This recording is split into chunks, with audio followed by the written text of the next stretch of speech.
जो हमारे गरीब लोगों की आवाज़ अंधी बहरी सरकार तक पहुंचाने का आप काम करते हो। आज की जो प्रेस कॉन्फ्रेंस का मेन मुद्दा है कि पिछले साल असेंबली के दौरान उमर साहब ने जब 10 मार्च को हमारे ऊपर लाठीचार्ज हुआ और 11 मार्च को उन्होंने कमेटी बनाई कि डेली वेजर की कमेटी 6 महीने में रिपोर्ट देगी और अगले बजट सत्र में हम इनका रोड मैप क्लियर करेंगे। और उसी असेंबली में एक कमेटी और बनी थी जो एमएलए की तनख्वाह बढ़ाने के लिए बनी थी। तो आपके माध्यम से एलजी साहब से ये अपील है कि जो उमर सरकार और अपोजिशन के लोग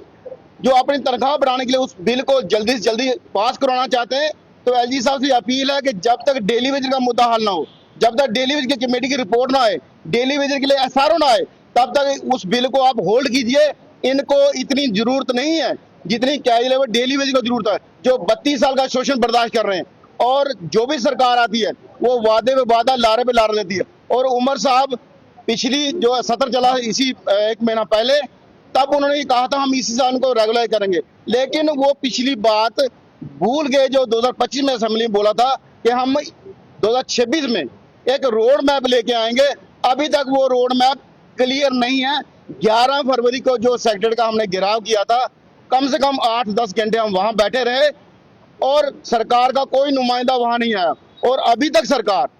जो बजट को 6 फरवरी से लेके अभी तक हम लगातार मीडिया के माध्यम से सरकार से ये पूछ रहे हैं कि आपने कैजुअल डेली वेजर को अगर रेगुलराइज करना है तो किस एसआरओ के तहत करना है, और अगर पीएचई का सचिव सर्विस है क्या उनको फर्स्ट फेज में सबको रेगुलराइज करना है, अगर फेज वाइज रेगुलर करना है तो फर्स्ट फेज में कितने लोग रेगुलराइज होंगे और किस पे ग्रेड में होंगे, और जो लोग रेगुलराइज नहीं होंगे उनके लिए सरकार की जॉब सिक्योरिटी या सरकार की क्या पॉलिसी प्रोग्राम है वह सरकार क्लियर नहीं कर रही। लेकिन अफसोस ये आता है कि 32 साल के शोषण और 32 साल के हमारे जख्मों पे नमक डालने का काम जो उमर सरकार एमएलए की तनख्वाह बढ़ा के कर रही है, इससे बड़ी मैं कह सकता हूं कि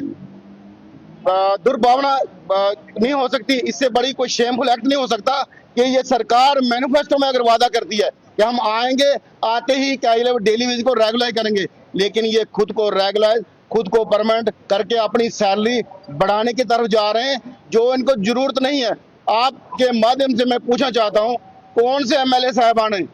जो करोड़ों में नहीं है। और अफसोस ये आता है कि 90 के 90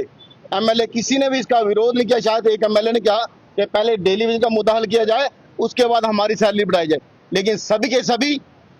ये इनके हाथी के दांत दिखाने के और खाने के ओर हमारे मुद्दे पे भरपूर सियासत करते हैं। मीडिया बाइट्स होती हैं, अंदर असेंबली में रशाकसी जोर जबरदस्ती होती है, लेकिन जब हमारा मुद्दा आता ही लड़ते हैं। अपने मुद्दे पे देखिए इनका बिल 5 मिनट में पास हो गया, और इसीलिए आने वाले 1 अप्रैल और 2 अप्रैल को हम